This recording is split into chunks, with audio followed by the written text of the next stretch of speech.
numa época de muros altos, templos imponentes e corações endurecidos, nasceu um menino numa vila esquecida. Seu nome era Jeremias, aquele que Deus separou antes mesmo de seu primeiro choro ecoar pelo quarto de sua mãe. Anatote, sua cidade natal, era pequena.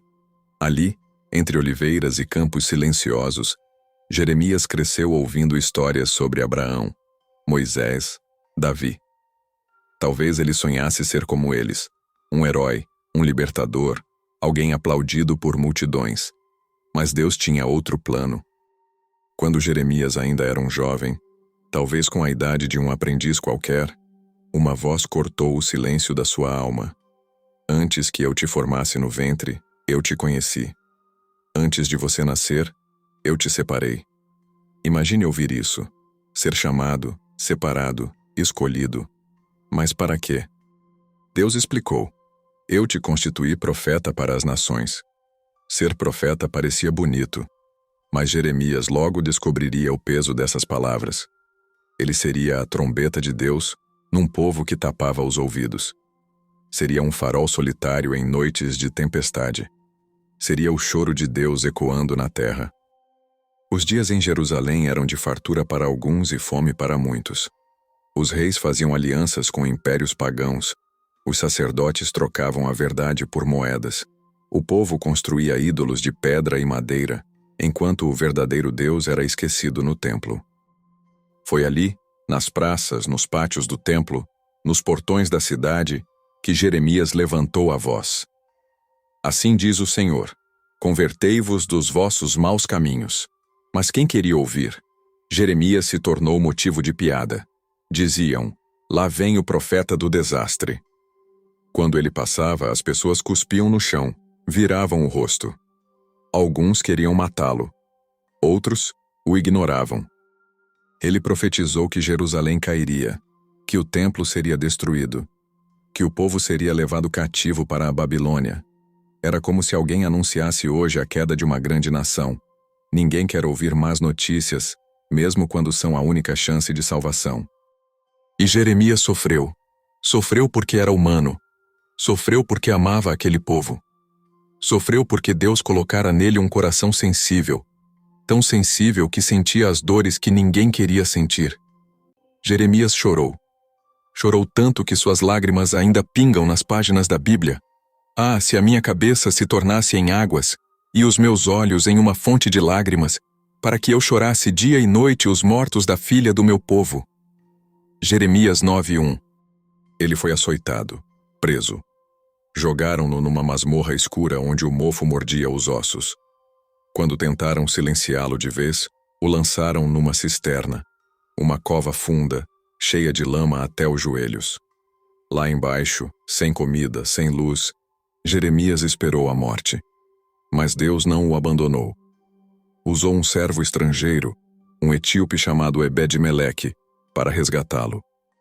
Imagine este homem. Ele poderia ter se calado, poderia ter fugido, poderia ter dito ao povo o que queriam ouvir. Mas Jeremias não conseguia mentir para agradar. Sua voz ardia por dentro como fogo nos ossos. Ele mesmo disse: se eu disser, não falarei mais dele nem mais falarei em seu nome. Então há no meu coração como um fogo ardente, encerrado nos meus ossos, e estou cansado de sofrer e não posso conter-me. Jeremias 29. Mesmo preso, Jeremias continuou profetizando. Enquanto o exército babilônico cercava Jerusalém, ele mandava cartas para os cativos dizendo: construam casas, plantem vinhas, tenham filhos, pois Deus ainda tem um futuro para vocês. E assim foi. Jerusalém caiu. O templo queimou. O povo foi levado em correntes para uma terra estranha. Mas no meio das cinzas, Jeremias continuava falando de esperança. De suas lágrimas nasceu uma das promessas mais belas. Eis que dias virão, diz o Senhor, em que farei uma nova aliança com a casa de Israel e com a casa de Judá. Não como a aliança que fiz com seus pais.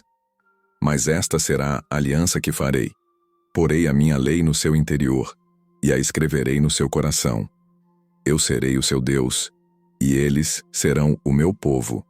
Jeremias 31, 31, 33.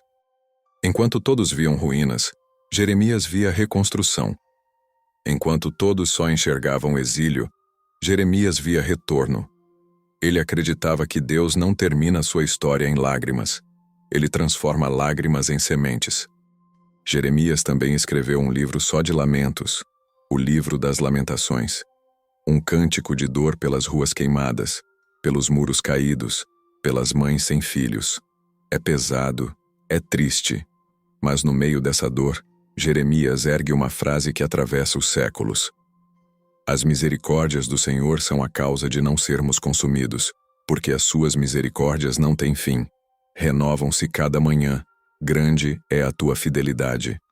Lamentações 3, 22, 23. Que homem é esse que, mesmo sem ver sinais, mesmo em ruínas, ainda acredita na fidelidade de Deus? A história de Jeremias nos desafia hoje. Quantos de nós preferimos ficar em silêncio para não sermos ridicularizados? Quantos vendem suas palavras por aplausos? Quantos trocam a verdade por popularidade? Jeremias nos mostra que falar a verdade pode custar tudo, menos a presença de Deus. Ele terminou seus dias provavelmente no Egito, exilado, ainda rejeitado, ainda incompreendido. Não teve uma estátua em Jerusalém, não foi coroado rei, não acumulou riquezas, mas suas palavras ecoam até hoje. Hoje, quando você abrir sua Bíblia, quando ler as lágrimas de Jeremias, lembre-se: cada lágrima que cai na presença de Deus nunca é desperdiçada. Talvez você também chore, lute, se sinta só. Talvez seja zombado por ser fiel, por escolher o certo quando todos escolhem o fácil. Mas não se cale. O fogo que ardia nos ossos de Jeremias é o mesmo que pode arder no seu coração hoje. A mesma voz que o chamou na infância ainda chama hoje. Clama a mim, e eu te responderei. Jeremias foi desprezado pelos homens, mas honrado por Deus. E isso é tudo que importa no fim. Que a história de Jeremias inspire você a permanecer firme, fiel e com o coração sensível, mesmo quando o mundo prefere ouvidos fechados. Pois há esperança para quem chora, há restauração para quem crê, e há um Deus que transforma ruínas em novas promessas.